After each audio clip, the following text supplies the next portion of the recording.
Hello there, and welcome back to this Project in Enterprise Java course.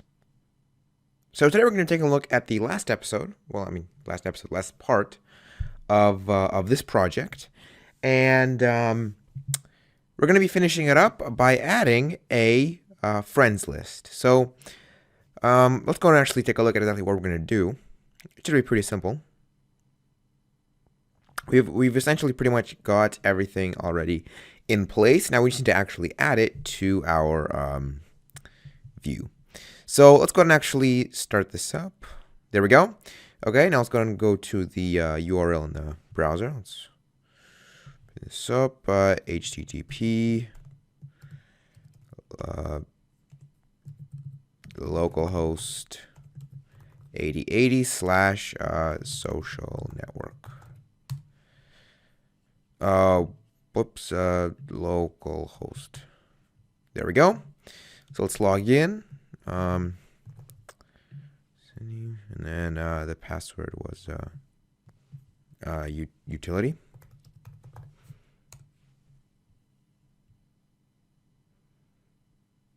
All right, there we go. Okay, and so here what we're actually going to be doing is adding in a friends list. So under this submit button, there's going to be a list of our current friends. So right now, we actually have one friend. His name is Bah. It's another user. And it's not showing up right now. So what we're actually going to be doing is adding in the functionality to, see the friends that we currently have. All right, so to do this, it's actually pretty simple. Let's start our server first of all. We can actually go to our Project Explorer, and here in login success.jsp, we're just going to add it under the form here. So let's just do h1 here and your friends. There we go. All right. And now we're going to use something called sIterator.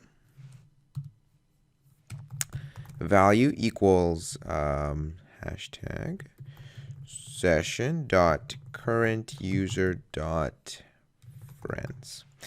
Okay, so what this sIterator tag essentially does is it's just going to iterate over an array list, just a collection that we have that we get. So in this case, we assign the collection using value.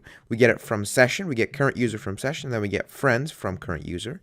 That's the collection it's going to use, and then it's going to assign the current user, the friend that we're iterating at every step, to whatever we specify in this variable.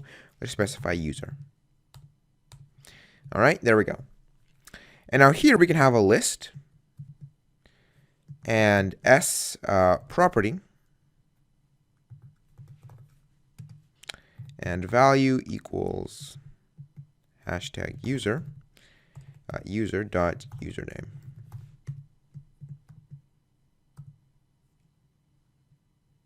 Or actually, no, we can just end it like this.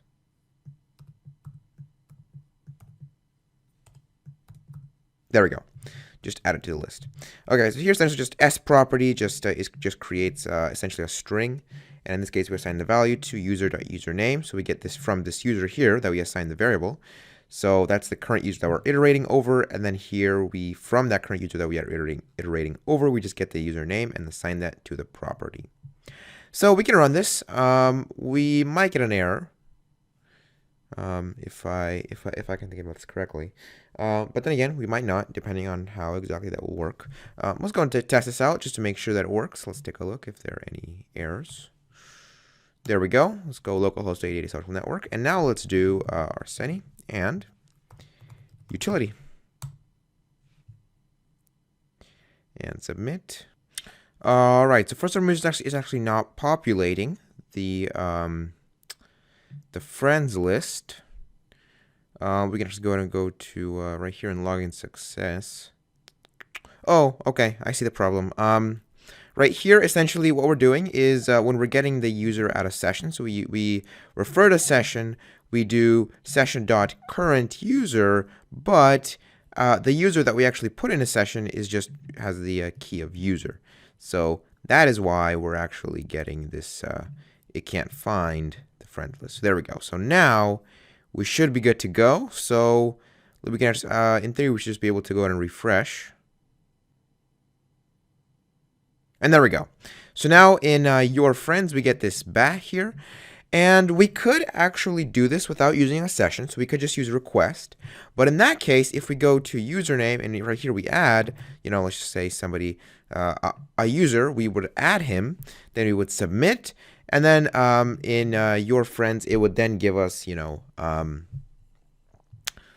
I mean, it wouldn't really give us, it would then take him out of request. And if we were to go back, then now we wouldn't have the user in session, and so that would cause errors. So putting him in session makes the most sense, and that's generally what you would do if you were to create a web app with, login functionality. But anyway, there we go. So we've done this. We've essentially got our application done.